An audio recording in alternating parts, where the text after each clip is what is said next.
Hello everyone, very good morning and welcome back to our YouTube channel the exam cracker. Complete करेंगे हमारी आज की इस video में बाल केंद्रित शिक्षा व प्रगतिशील शिक्षा के पिछली परीक्षाओं में पूछे गए 126 महत्वपूर्ण प्रश्नोत्तरों को। तो जैसा कि आप लोग जानते हैं कि इस टॉपिक के पार्ट 1 एंड पार्ट 2 में हम लोगों ने टोटल 80 क्वेश्चन सॉल्व कर लिए थे। बाकी के बचे हुए 46 क्वेश्चंस हम इस वीडियो में कंप्लीट करेंगे। तो शुरू कर लेते हैं हमारी आज की इस वीडियो को। वीडियो शुरू करने से पहले मैं आपको बता दूं कि पिछली वीडियोस की तरह ही आपको मेरे सही उत्तर पे टिक करने से पहले आपके अकॉर्डिंग जो उत्तर सही है उसे चूज करना है और अपने मार्क्स भी काउंट करने हैं। क्वेश्चन नंबर 81 में पूछा गया आपसे कि प्रगतिशील शिक्षा निम्नलिखित में से किस कथन से संबंधित है। फर्स्ट ऑप्शन दिया गया है आपको, शिक्षक सूचना और प्राधिकार के प्रवर्तक होते हैं। सेकंड है, ज्ञान प्रत्यक्ष अनुभव और सहयोग से उत्पन्न होता है। थर्ड ऑप्शन है कि अधिगम तथ्यों के एकत्रीकरण और कौशल में प्रवीणता के साथ सीधे मार्ग पर चलता है। एंड फोर्थ ऑप्शन है, परीक्षा मानदंड संदर्भित और बाह्य है। यह क्वेश्चन आपका सीटेट सितंबर 2014 सेकंड पेपर में पूछा जा चुका है। अच्छे से सोच के जवाब दीजिएगा। 81 का करेक्ट आंसर होगा आपका ऑप्शन बी, ज्ञान प्रत्यक्ष अनुभव और सहयोग से उत्पन्न होता है।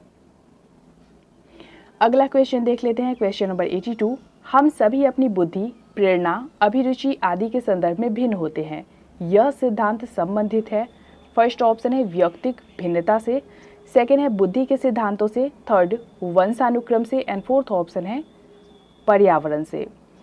तो हर एक मनुष्य में जो बुद्धि अलग अलग होती है, प्रेरणा उनकी अलग अलग होती है और उनकी रुचियां जो होती है वो भी अलग अलग होती है। तो ये सब जो संबंधित है वो व्यक्तिक विभिन्नता से संबंधित है। ऑप्शन 1 हमारा सही होगा। अगला क्वेश्चन देख लेते हैं। क्वेश्चन नंबर 83, इन कथनों में से आप किससे सहमत है। तो नीचे ऑप्शंस में 4 स्टेटमेंट्स दिए गए हैं। इन चारों स्टेटमेंट को देखते हुए आप जिसके साथ अग्री करते हो, आपके हिसाब से जो सही है उसे चूज करना है आपको।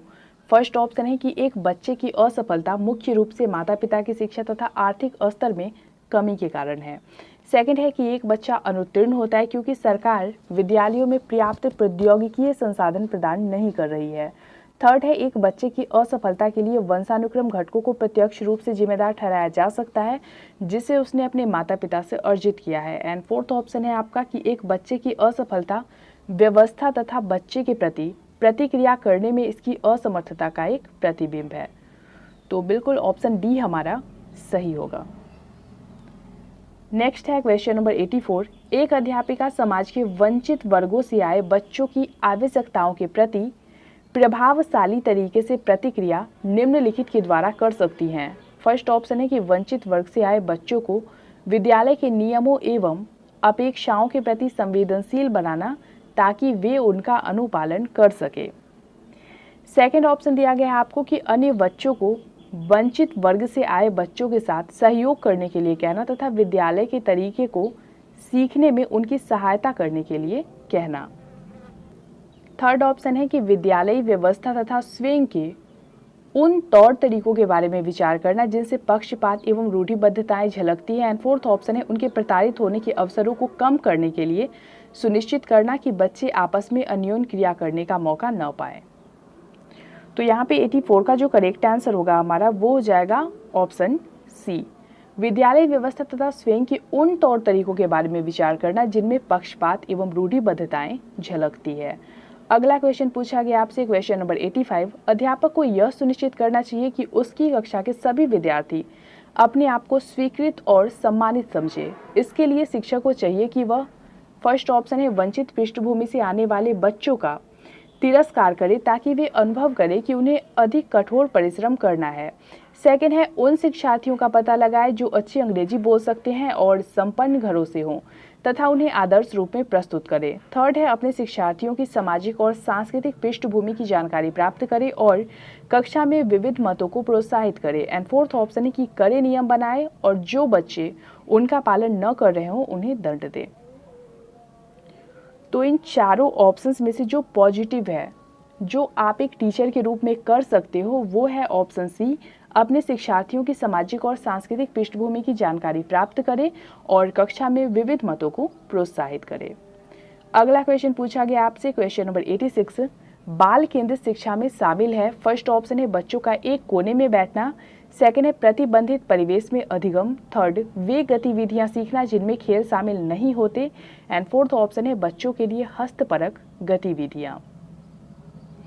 तो इन चारों ऑप्शंस में से जो चाइल्ड सेंटर्ड एजुकेशन में शामिल है वो कौन सा है?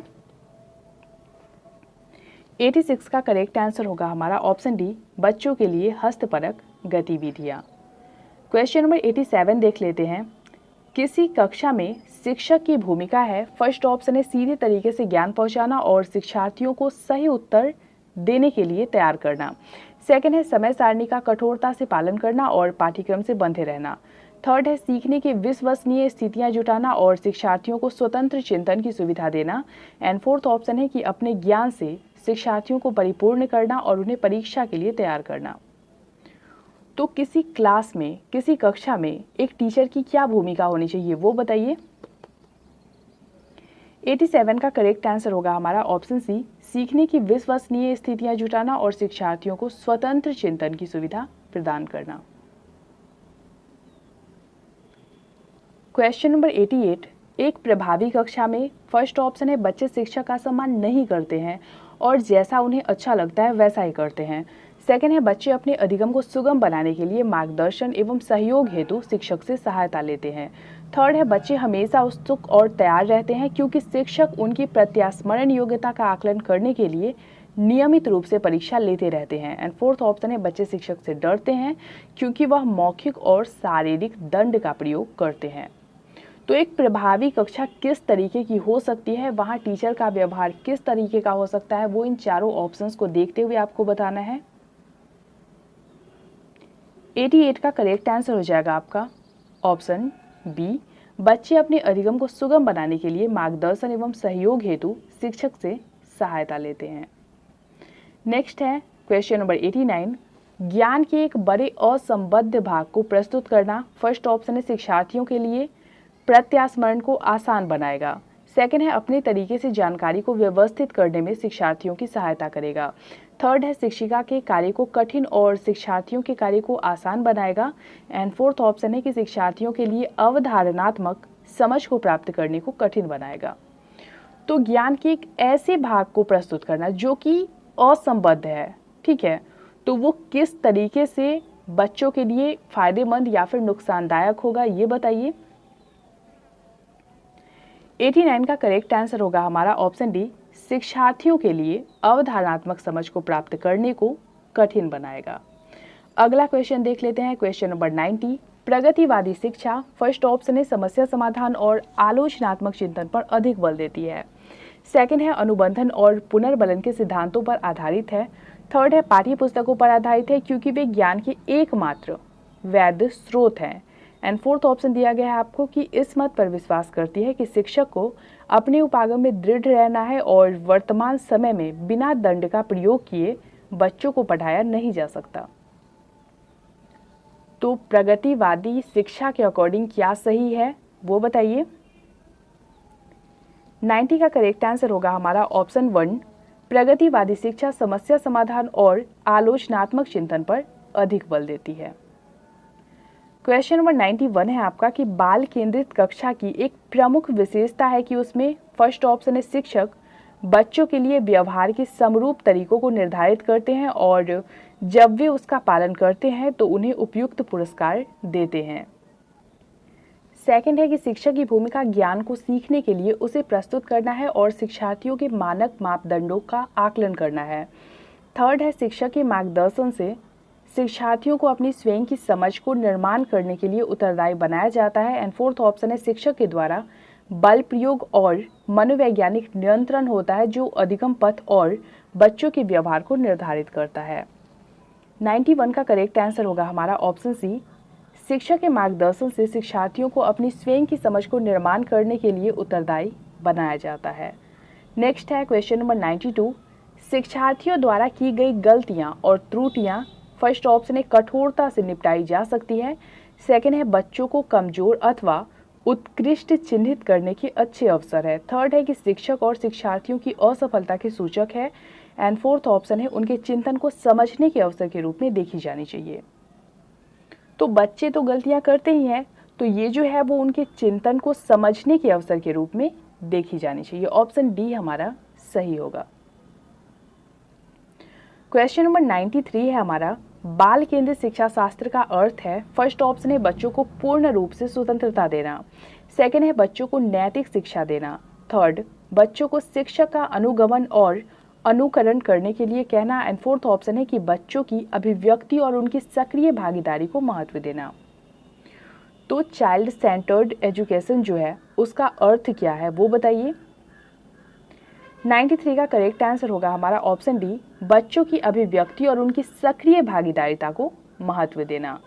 अगला क्वेश्चन देख लेते हैं, क्वेश्चन नंबर 94, निम्नलिखित में से कौन सी स्थिति बाल केंद्रित कक्षा कक्ष को प्रदर्शित कर रही है।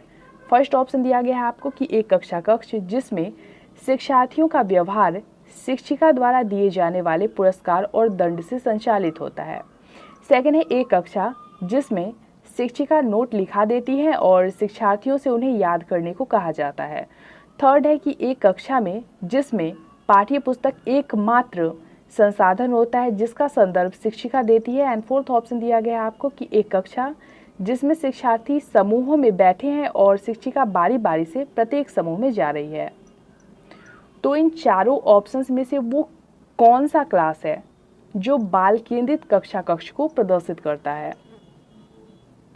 94 का करेक्ट आंसर होगा हमारा ऑप्शन डी, ऐसी कक्षा जिसमें शिक्षार्थी समूहों में बैठे हो और शिक्षिका जो है वो बारी बारी से हर समूह में जा रही हैं।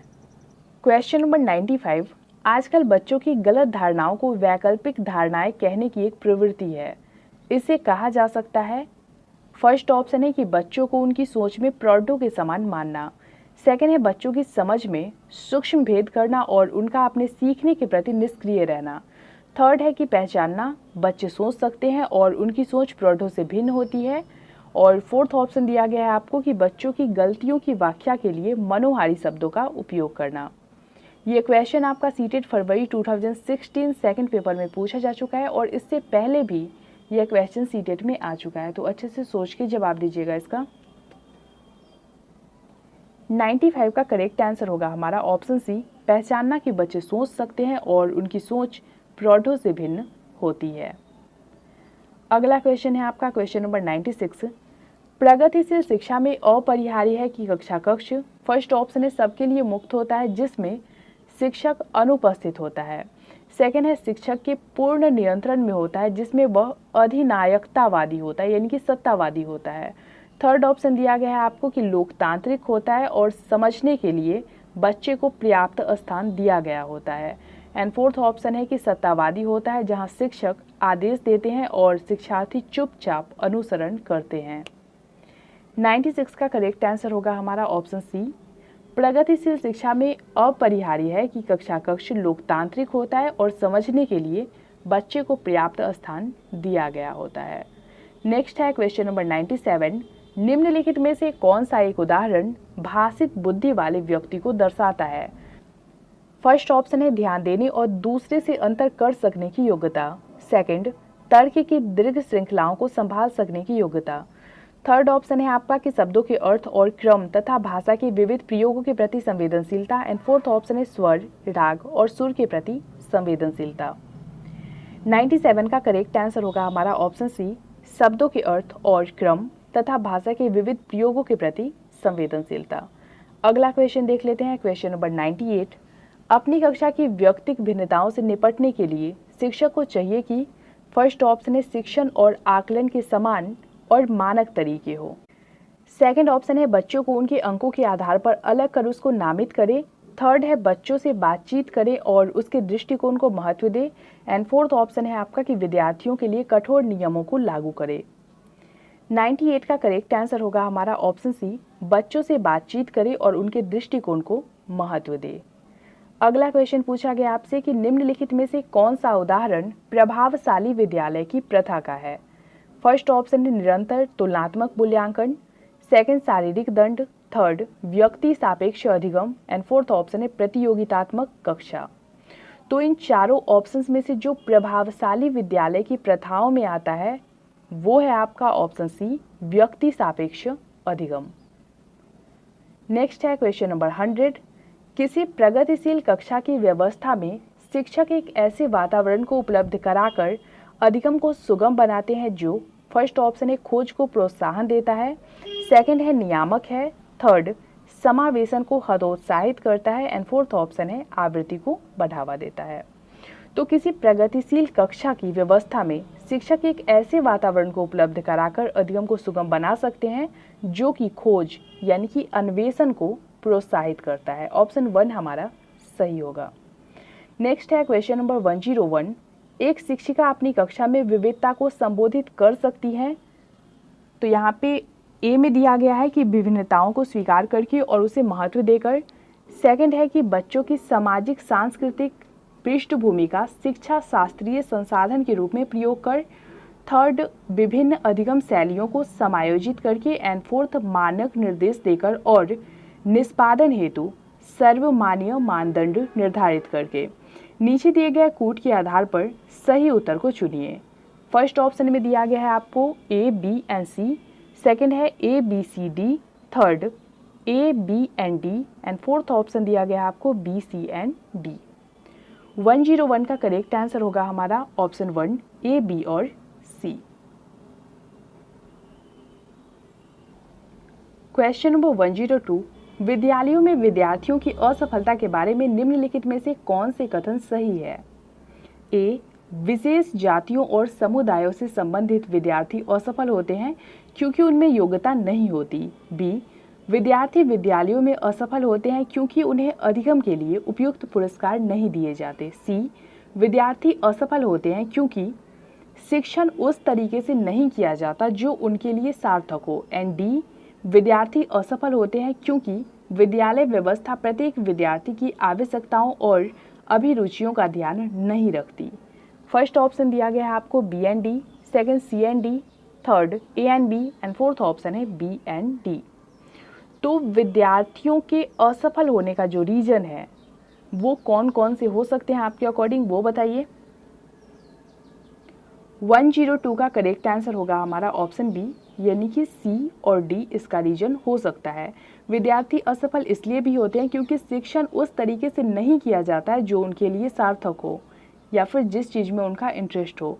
और एक रीजन ये भी हो सकता है कि विद्यालय की जो व्यवस्था है वो हर एक विद्यार्थियों की अभिरुचि और आवश्यकताओं को ध्यान में रखकर नहीं की जा रही। अगला क्वेश्चन है आपका क्वेश्चन नंबर 103।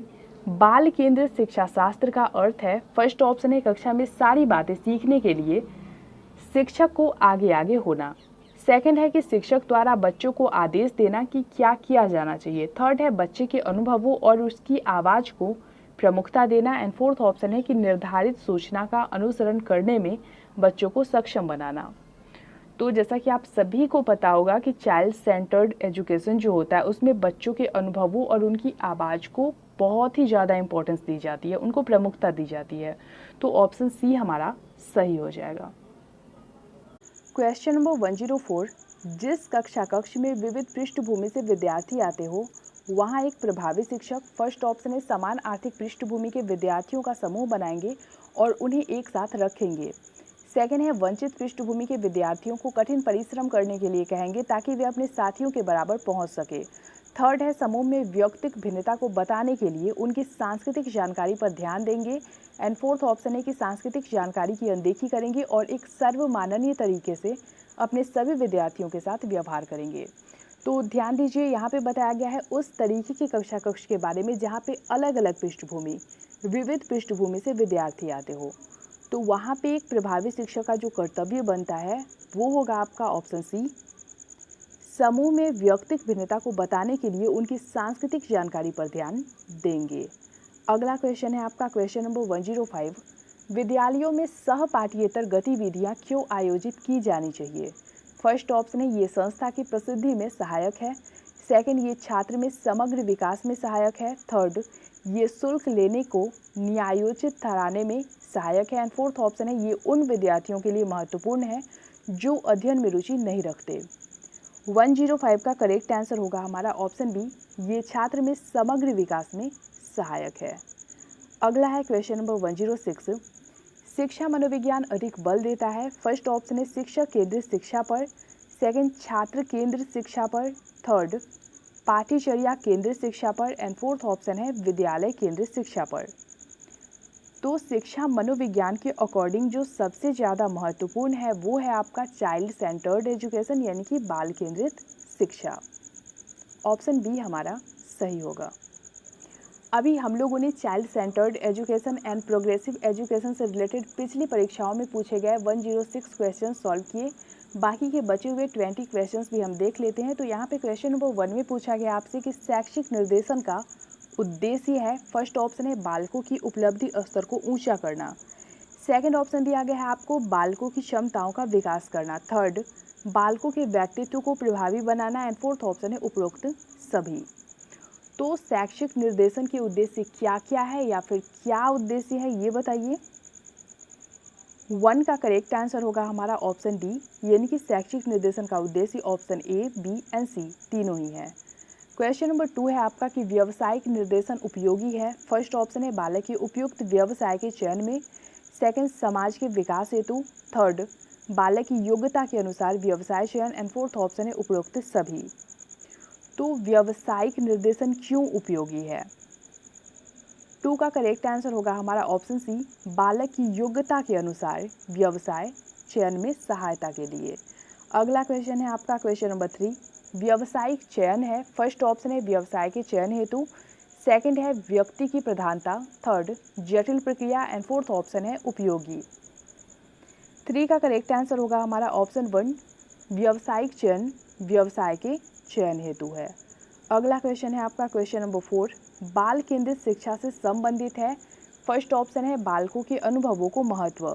सेकंड है बालकों की सक्रिय सहभागिता। थर्ड, मनोवैज्ञानिक आधार पर शिक्षा का आयोजन। एंड फोर्थ ऑप्शन है उपरोक्त सभी। 4 का करेक्ट आंसर होगा हमारा ऑप्शन डी, उपरोक्त सभी। क्वेश्चन नंबर 5 में पूछा गया आपसे कि बाल केंद्रित शिक्षा की बात की। फर्स्ट ऑप्शन है आदर्शवादियों ने। सेकंड, प्रकृतिवादियों ने। थर्ड, अस्तित्ववादियों ने। एंड फोर्थ ऑप्शन है इनमें से किसी ने नहीं। तो जिन्होंने बाल केंद्रित शिक्षा की बात की थी वो थे प्रकृतिवादी, यानी कि ऑप्शन बी हमारा सही होगा। क्वेश्चन नंबर 6 देख लेते हैं। प्रगतिशील शिक्षा की मुख्य विशेषताएं हैं।